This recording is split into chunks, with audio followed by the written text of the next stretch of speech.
Saudara-saudariku yang terkasih, salam sukacita untuk kita semua.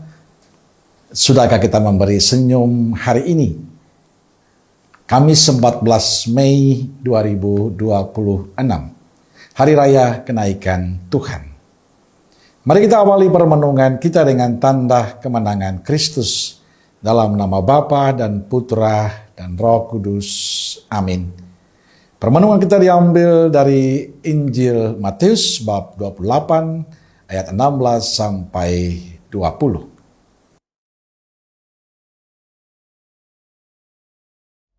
Dan ke-11 murid itu berangkat ke Galilea, ke bukit yang telah ditunjukkan Yesus kepada mereka. Ketika melihat Dia, mereka menyembahnya, tetapi beberapa orang ragu-ragu. Yesus mendekati mereka dan berkata, "Kepadaku telah diberikan segala kuasa di sorga dan di bumi. Karena itu pergilah, jadikanlah semua bangsa muridku, dan baptislah mereka dalam nama Bapa dan Anak dan Roh Kudus. Dan ajarlah mereka melakukan segala sesuatu yang telah kuperintahkan kepadamu. Dan ketahuilah, aku menyertai kamu senantiasa sampai kepada akhir zaman." Saudara-saudariku terkasih, peristiwa kenaikan Tuhan Yesus ke surga yang kita rayakan pada hari ini adalah suatu momen kesedihan. Para murid saja sedih karena kenaikan Tuhan Yesus ke surga membuat mereka secara fisik berpisah dengan Yesus. Mereka tidak lagi melihat dan mengalami kehadiran Tuhan Yesus secara fisik. Mereka seperti anak yatim piatu yang ditinggalkan oleh orang tuanya. Namun kenaikan Tuhan Yesus di surga adalah juga suatu peristiwa kegembiraan yang menyenangkan dan menguntungkan bagi para murid. Kenaikan Tuhan Yesus menjadi momentum kegembiraan. Karena dengan kenaikan Tuhan Yesus ke surga, para murid kini mendapat kekuasaan untuk mewartakan Tuhan Yesus ke seluruh dunia. Dalam Injil yang kita dengarkan hari ini, Yesus berkata kepada para murid, "Kepadaku telah diberikan segala kuasa di surga dan di bumi. Karena itu pergilah dan jadikanlah semua bangsa muridku dan baptislah mereka dalam nama Bapa dan Putra dan Roh Kudus." Kekuasaan dan perintah yang sama juga dikatakan dalam Kisah Para Rasul yang kita dengarkan dalam bacaan pertama hari ini. "Kamu akan diberi kuasa dan kamu akan menjadi saksiku di Yerusalem dan di seluruh Yudea dan Samaria, dan bahkan sampai ke ujung bumi." Saudara-saudariku terkasih, penyerahan kekuasaan kepada para muridnya terjadi justru karena kenaikan Tuhan Yesus ke surga. Dengan kenaikan Tuhan Yesus ke surga, mereka mendapat kekuasaan dan mandat untuk menjadi misionaris atau pewarta Allah sendiri ke seluruh dunia. Dengan kenyataan ini jelas bahwa kenaikan Tuhan bukan lagi peristiwa menyedihkan, tapi menjadi peristiwa menggembirakan dan sekaligus momen kedewasaan bagi para murid.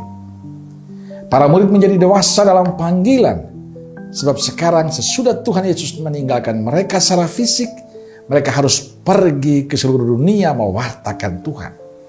Sekarang mereka harus berani untuk mulai keluar dari lingkungan mereka yang sempit dan terbatas.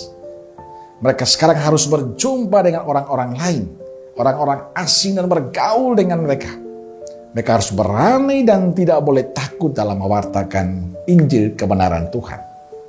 Saudaraku terkasih, seperti para murid pertama dahulu, kita sekarang ini dengan kenaikan Tuhan ke surga tidak lagi mengalami kehadiran Yesus secara fisik.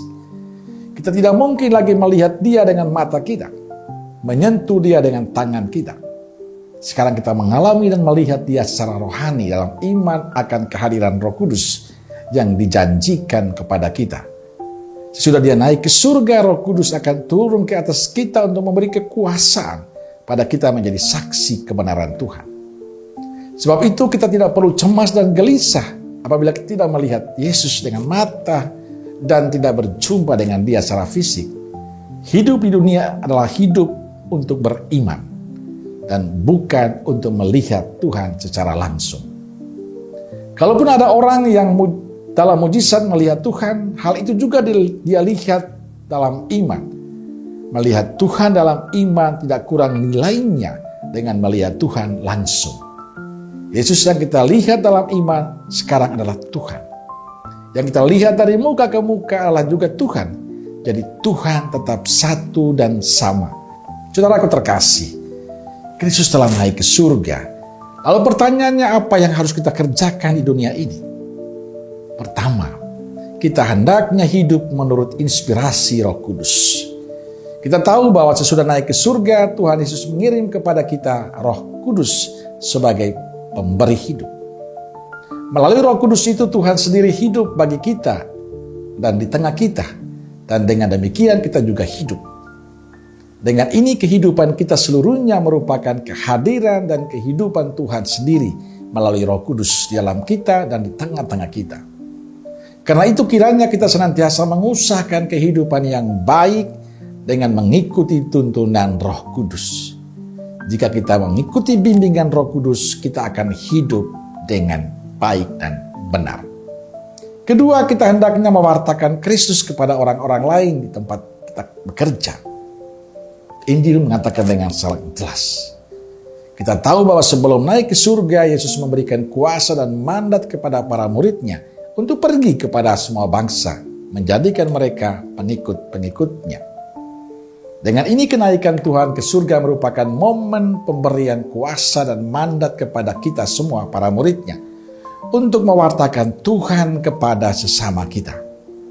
Dengan kenaikan Tuhan Yesus ke surga, kita mendapat tugas dan kewajiban untuk memberi kesaksian tentang Tuhan Yesus kepada orang lain melalui kehidupan kita yang baik dan benar. Dengan inilah kita menjadi dewasa dalam panggilan sebagai orang Katolik, yaitu apabila kita sendiri berani dan mampu memberi kesaksian hidup tentang Tuhan di depan orang lain. Sekarang tugas kita semua, saudara-saudariku terkasih, untuk berani menjadi pewarta Yesus dan berani memberi kesaksian tentang Yesus yang baik. Amin. Semoga Allah yang Maha Kasih memberkati saudaraku sekalian, Bapa, Putra, dan Roh Kudus. Amin. Roh Kudus Nazaret, doakanlah kami. Amin. Berkah dalam.